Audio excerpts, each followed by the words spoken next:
Really, let's get started with an introduction from Ron. I don't know Ron, I've not met him before, so... very lucky man. Seems fine. Apparently he's a saltwater man. Man of the Bardi people, and from One Arm Point, which apparently is in Cape Levesque. I've never been there.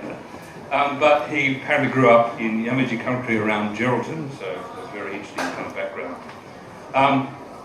Ron has a reading from his portfolio or CV here, a very interesting career or a range of journeys through life.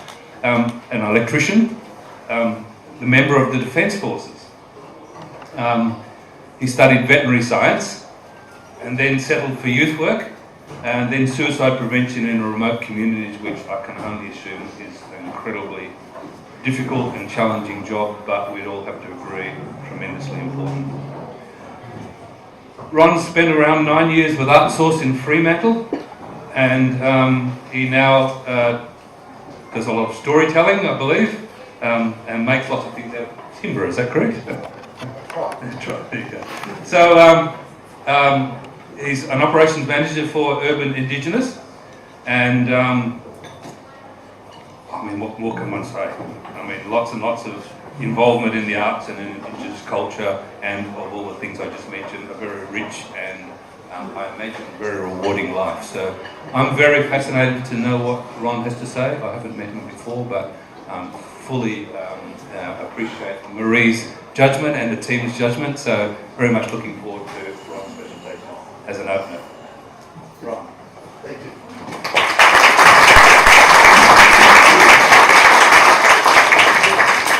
I'll try not to make you regret that.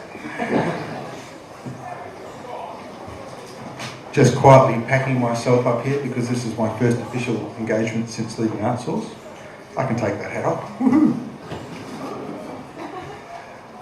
So, folks, I've had the pleasure of meeting an awful lot of you over the times that I've worked with Artsource, and I've tipped in and shared your yarns and stories, and talked with you about some of the things that you make, some of the things that you present, and some of the things that you share with others through your art practice. And I've come away as a Bardi Joey man who is in Noongar Budja, or Wajak Budja now, today. And I'm always mindful of where it is that we actually sit or stand, and where it is we step from in doing the things that we do. And I think one of the things that I've been lucky enough to have is to learn a bit more about who it is that I am today, given where it is I came from, and the people that you see on the screen. Most of the people that you see on the screen are actually great-grandfathers or grandfathers to me in one way or another. This is Bardi Joey men on one of the islands off of Goyerman, off of Republic. Have we managed to kill it yet? No. And there would be at least 9 of those men that you see there who are tied to me in one way or another through our family and kin relationships. This is one of the last photos taken up there, and it's a good reminder for me about who it is that I am and where I come from. Because, as the intro actually said, one of the things that I didn't do was I didn't grow up immersed in that culture. Those of you who make marks today, those of you who pursue an art practice, those of you who put things out in the public sphere in private places, I'm always forward is better. Talking stick is a bit funny that way. Funny looking technology. I'm always asking myself, whenever I see something, or wherever I hear something, or wherever I come to sharing some of the bits and pieces you put out there, where it is that you come from within yourself when you make and do what you do as artists. And that's the question I pose today, and I'll leave you with hopefully at the end. Where is it that, if you're a visual artist and you're one of the makers in this space, in this room today, Where is it you come from when you make what you do?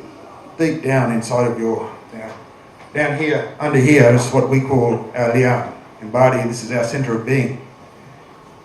In Bali, where I come from, this is connected to all of what it is that makes me of that mob in Bali, Jawi country.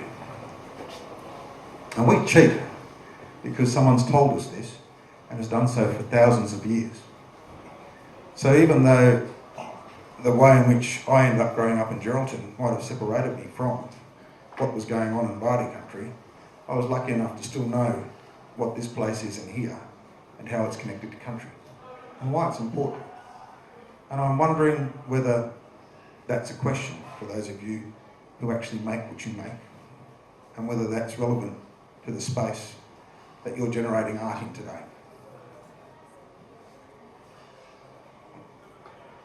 So yes, I try to make marks myself. I try to make things that play on some of the stuff that I was taught by some of the old men when I was a boy. Marks matter. Where I come from and what I grew up in and around was a notion of knowing that marks matter. Whether they be marks on your skin, whether they be marks on the things that you carry, whether they be marks on the things that actually tell others who you are and what you are, marks matter. Knowing all of these things, having been brought up into it the way I have, and also having been removed from it, because my mother was taken when she was young, and her mother was taken when she was young, but still connected. If you can imagine that, it's not hard for you to sit there and think about this thing that I say when I say marks matter. Marks tell us who and what we are. It tells others. Marks share stories. The things that we make marks on tell stories.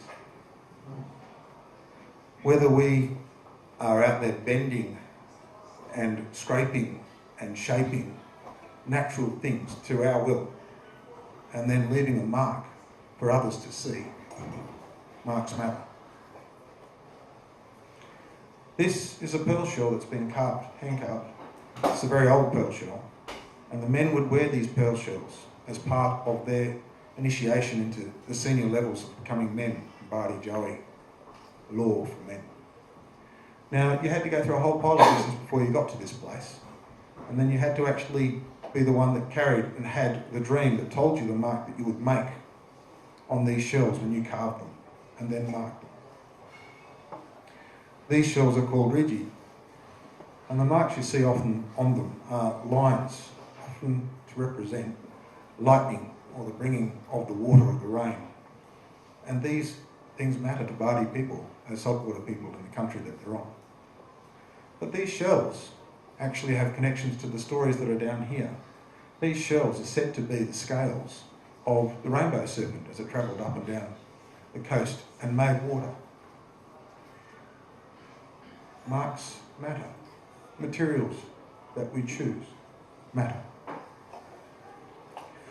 Marks might simply just tell us about something that's more important now. What do we need to eat today? Where should we get it? It might be that simple. Or it might actually be something that tells a story of those same things thousands of years ago. This is a shell mitten. This shell mitten is, of course, cockle shells. Those shells you saw a little earlier. And those shells have been there for well over 10,000 years. This is a mitten site, I think, up in the Pilbara, up in the Burrup, and it's tucked away in a space that you just wouldn't imagine it would be. Tipped in behind all of that big red rock. It looks like someone's kicked over a red Lego bucket and just walked away and left it. This is a mark on the landscape that people made. Their occupation of this place at that time left it in such a way that there was no doubt that people were here taking part in this particular practice. There are signs all over this country if you know what you're looking for and if you want to know. This is actually just a fragment of a baler shell. another shell that someone was having a snack with at the time, I'm guessing, when they were cutting it, and some of the stone chippings that were used to actually mark it. And this particular place is in the Ningaloo, or in the Ningaloo Marine Park, in the camping area that you go and camp at the start there at Exmouth, in one of those number of parks. And as you walk from wherever you've parked your tent, caravan or trailer, over the sandhills to the beach, you'll step over these shards the whole way down, and you won't even know what it is you're walking on. And this particular site, this is where the men actually carved and worked on large baler shells. I'm talking about baler shells that are, you know, something you could put a football in. And the men used and shaped these shells to be dishes to carry water and carry food and transport goods up and down that part of the coast.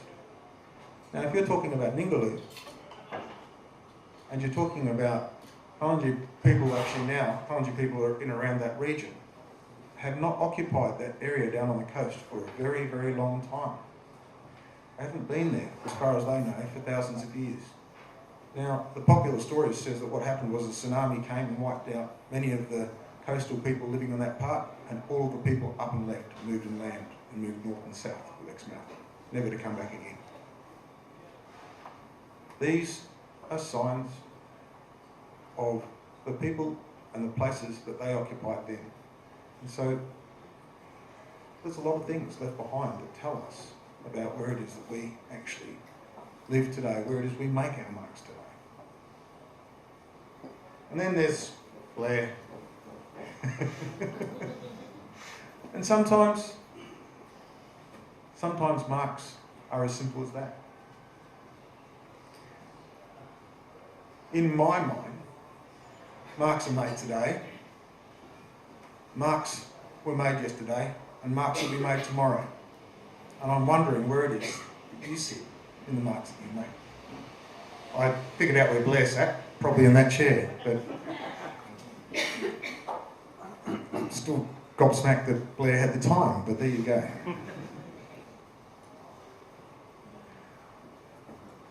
And sometimes they're just fun. Making marks. I like making marks. I like every now and then to sit down and think, I might just leave a small sign that I've been here. Or I might not. Or I just might. We get to play with marks. We get to say things with marks. We get to challenge the society that we live in with marks. One of the things that I have enjoyed immensely over the last nearly 9 years working with artists is actually getting to know you artists and hearing your stories and hearing your yarns and learning about how it is that you make what you do and where it's coming from. And when I go about town, when I go about the city, one of the few things that I can enjoy, or one of the few things I really enjoy the most, is actually being able to see and recognise some of the marks made by you, visual artists of Perth, and some of the things that you've left in places, whether you're asking questions, whether you're making a statement, whether you're just occupying a space. It's still one of my favourite things to do. And then I'm reminded, of course, always about where it is that I come from. This is my grandfather's shield. My grandfather probably made the shield when I was in my early teens.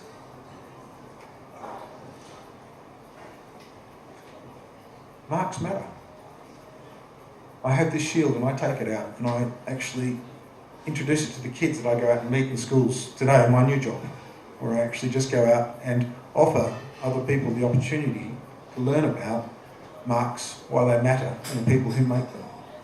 And I do this from a Bardi Jawi point of view, and I'm always mindful of where I stand when I do this in Wajak Wujak. I am not an expert on mark making by any means. I'm certainly not an Aboriginal expert, as some of you already know, who've asked me some pretty interesting questions over the years. And I actually need to remember that when I'm out there sharing my stories and sharing my yarns and putting stuff out there for people. And my grandfather reminds me still today, because it's my grandfather who taught me how to make these things. And these are the things that I make on Wajak Budja today, and I show my boys. And sometimes I just cheat. Sometimes I use the obvious.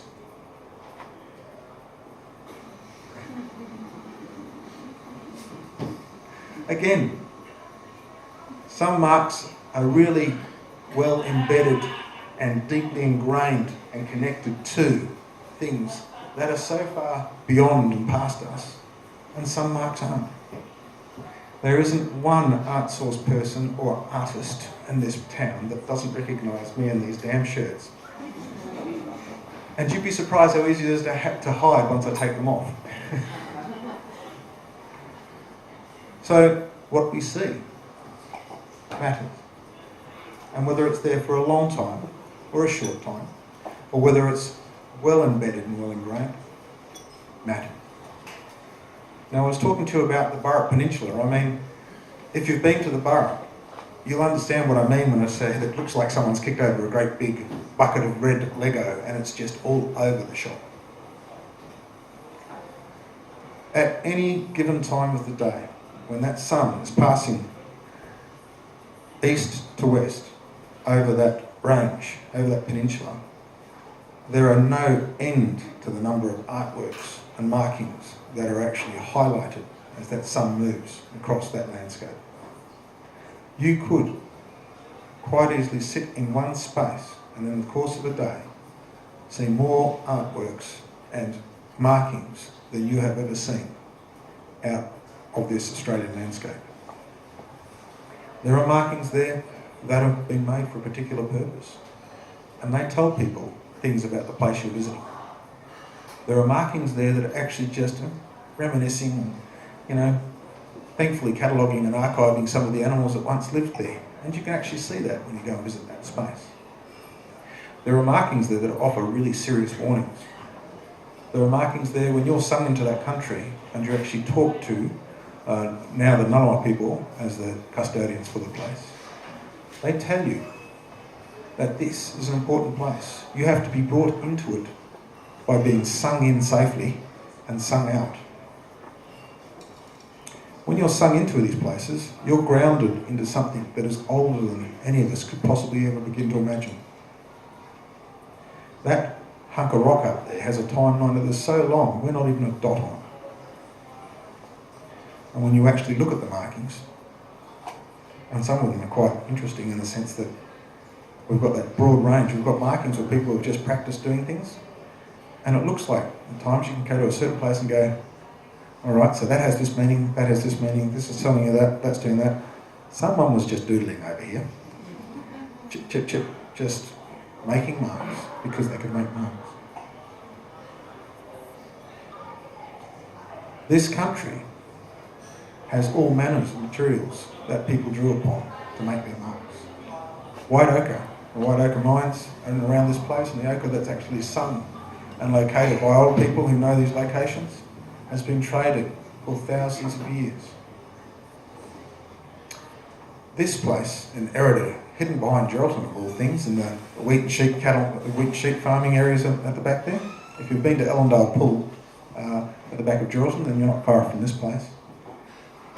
This place has been a site where ochre, white ochre, was traded up and down and all the way across for thousands of years. People wanted that ochre. People needed it. Marks matter. Now, old boy here, with my nyawa, this is my grandfather on my mother's side. This is the man who taught me how to make these things. And this man taught me one very, very important lesson when I was 14, in that the stories that he learned, he carried and he put out as a senior law man would change and have changed since whenever somebody could pass on a story or share a mark. And today, this is what we're all doing. We've changed, our cultures have changed. We are not the sorts of people who are bogged in and caught in an old time way back then. We've come forward and we've carried our marks. Our stories and our bits and pieces are up here, in here. Your hands, how you turn your stories, and I use the word loosely, stories, how you make what you make, how you do what you do, is important from here. What this old man taught me was that if you carry it here, then the stories are still being told. True. Doesn't matter if you've changed the way you tell it. Doesn't matter if you use a different material. Doesn't matter if what you do now is you record this by tape, or as we do digitally now, or whether you tell it around a fire. The stories have to go forward and change. How we present things to people has to change. And what I see about us today has changed. And then, for who we are, much of that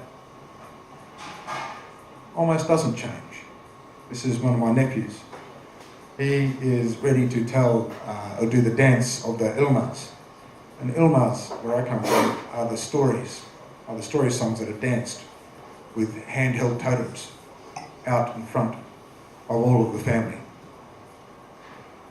Despite all of that technology, despite all of the possibilities, despite all of the changes, back where my mob come from, they still connect here to there and tell their Ilma story.